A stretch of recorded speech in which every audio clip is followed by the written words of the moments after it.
Hey guys, welcome back to my channel. My name is Michelle and I'm here just to do a weekly update on my keto way of eating and my weight loss journey. So, as many of you know, if you've watched any of my other videos, I had done keto for about a year and I had wonderful success. I felt better, I had energy, and then I allowed emotional eating to step in and I got off track. And I was off track for several months, and my lowest weight, I had gotten down to 199 or 198, one of the two. And on July 5th, I'm sorry, I got notes in front of me. On July 5th, I weighed and I had gotten back up to 244.5. And that was the highest weight I had been at in a very long time. And, you know, it was such an eye-opener because I was slowly creeping it up and I was slowly, I was allowing it to happen. And for those of you that don't know, I started out at 424 pounds. And, this is how that started. It was just, a few pounds here or there, and I'd overlook it and I'd overlook it. And the next thing I knew, I was, 400 pounds. So that was an eye-opener for me. So my son had spinal surgery on June 13th, and I allowed myself that time. I allowed myself to emotionally eat, just to deal with everything I was having to do. But I also knew that he needed me to be healthy, so I did try to get back started. We had to make several trips back and forth, and it is a 7 to 8 hour drive away from us, and so we were eating a lot of fast food. And so I was waiting until we had a checkup that we didn't have to go back quite as often. So right now we don't have to go back until October for his follow-up, and that just makes it easier. Eating fast food, there's just too much temptation, and when you're on the road, you just want something quick and easy. So anyway, that's just excuses is what that is, but that was my excuse. So when I weighed on July 5th, it was like, oh my goodness. So I did start cutting back. I started limiting my carb intake. On the 8th of August, which was last Wednesday, I had lost down to 236. So my church every year does a 21 day of prayer and fast. And this year they're doing 21 days of prayer and feast, but I had decided to go ahead and stick with the fast. So my thing I'm giving up is, I started doing intermittent fasting. I thought that would be a good way to truly get myself back into ketosis, get myself back into a more controlled eating habits and everything. So that's what I'm doing for my 21 days prayer and fast is the intermittent fasting. I started that on Wednesday, and I weighed Wednesday morning, and that's when I was at the 236. So I weighed this morning and I am at 233.6. So I've lost about 2.5 pounds, 2.25 something, 2.5 pounds since I started. So I'm really excited about that. I think that's it's a boost to my ego that I am doing something right and that I am making the right changes. The first couple days of the intermittent fasting was difficult. It wasn't that I was hungry, it was the fact that I was used to just eating whenever I wanted. And when you snack like that, even when you log it, you don't realize how fast all of that adds up. So that has really helped me in that aspect. And like right now, I was allowed to eat about 3:30, and I did not eat my first meal until like 5:30. So I'm getting to the point where I'm not that hungry. And my other problem is I was getting to the point where I wasn't hungry, but it was lunchtime, and so I'd eat. And if you're not hungry, you shouldn't eat. And that is something that has always been just beaten to my head. You have to eat breakfast. It's the most important meal of the day. You should never skip breakfast. We are told that for so long that we get into that mindset, and that's so hard to break. So that's what I'm wanting to get out of the intermittent fasting, that I learn my body's cues. My other big thing is I'm bad about eating until I'm full, not eating until I'm satisfied. And as a bariatric patient, I did have the vertical sleeve gastrectomy 5 years ago now. It's hard to believe it's been 5 years, but 5 years ago.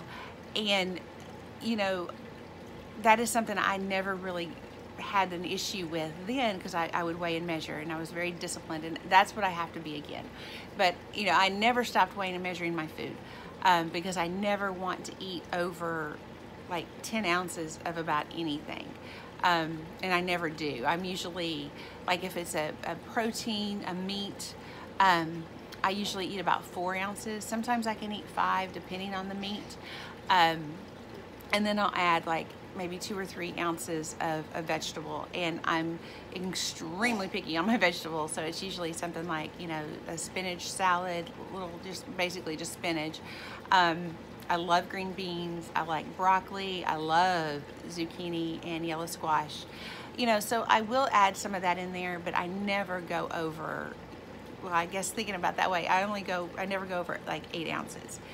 And I still live by the bariatric rule of no water or nothing to drink 30 minutes before the meal itself, or 30 minutes after the meal. And that is just something that I have really felt that is detrimental to me.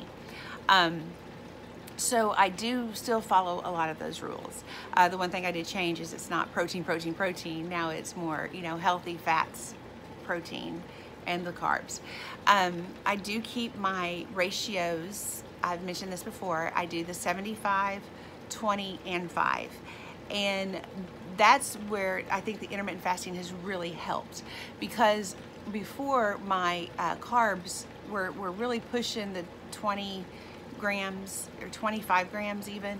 And since I've been doing the intermittent fasting, I'm not even getting close to 20 grams, and I'm okay with that, you know. And when I do get any carbs, it is strictly through dark leafy green vegetables. So I think I'm making a lot of good changes. I've had someone ask me if I have cut out dairy, and no, I have not. I know there's a big controversy on certain things. My approach to keto is simple. If it fits into my macros, I do it. I don't eat added sugar. I do avoid sugar.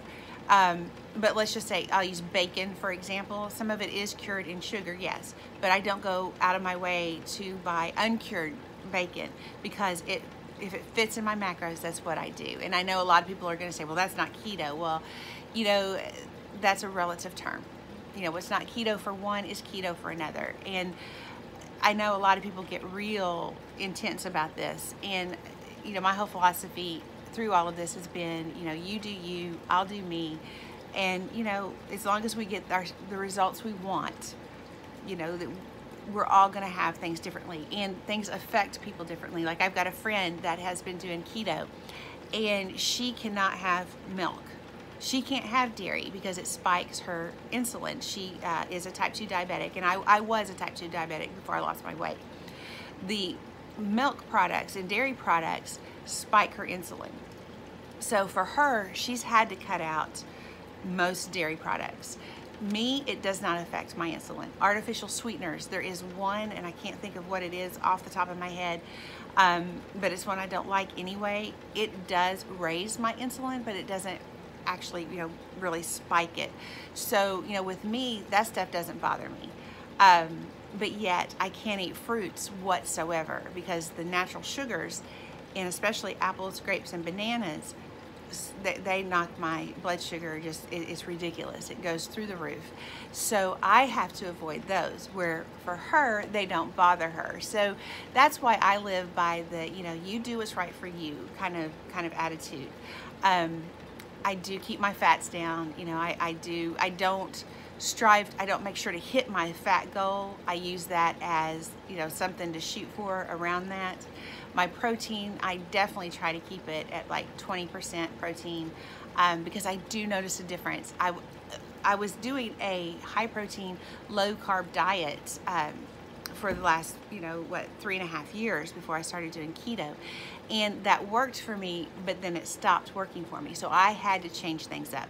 And so that's one of the reasons I went to keto. That, and, you know, I was still keeping a very healthy diet, but all I had done was add in fruit.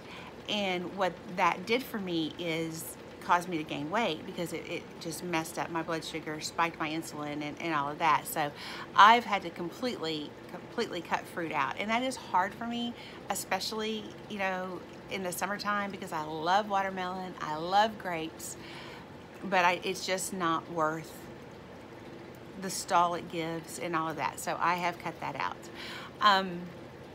But yeah, for my update, that's about it. I'm doing really well with it. Today is day 5 of my intermittent fasting, and I think I've got a good handle on things. I'm struggling with water, and if you know anything about me, you know I'm hit or miss with water. I'm either like all in, I'm drinking 120 ounces, I'm doing great, or I'm like I've been lately, I'm struggling to get in 60. And with doing keto and the intermittent fasting, that is so important to get all your water in. So I'm really working on that. I'm trying to get back into the habit of taking my vitamins. I've got some medication, like for my thyroid, that I can't take within so many hours of vitamins. So I'm trying to get that schedule, and then by the time it's time to take them, I've forgotten to take them. But I do notice my hair is getting real thin again. So I've got to get back to taking my vitamins, and my hair's falling out. So I have a great hair, skin, and nail vitamin. I did a video about it before this, and it is from Piping Rock, and it is amazing. I'm also trying, and I'm going to be doing updates on this channel about this one. I'm doing Halo Beauty from Tati here on YouTube. She's one of my favorite YouTubers, and she has a hair, skin, and nail vitamin called Halo. And it is a little bit more costly than a lot of the other ones that you're gonna, you know, get at Walmart and stuff. But I've seen some good reviews on it. I've seen some bad ones too, I'll say that. But what I've not seen is somebody my age that is trying to lose weight through keto and has lost weight rapidly as being a bariatric patient, plus a thyroid disorder, plus being 48 years old. So I've got all that going against me that's causing my hair to get thinner. My skin, you know, I'm getting older, so I'm getting some fine lines, some wrinkles, a lot of discoloration. So I'm hoping that's going to help, and I am going to be doing updates on that, but I'll label those so that it's not keto related, that it is, you know, a vitamin supplement product review. But other than that, I think that's about it. I do want to say thank you to everybody for all your kind words and your private messages about my son's surgery. Today marks 2 months since his spinal fusion surgery. Try saying that 10 times fast.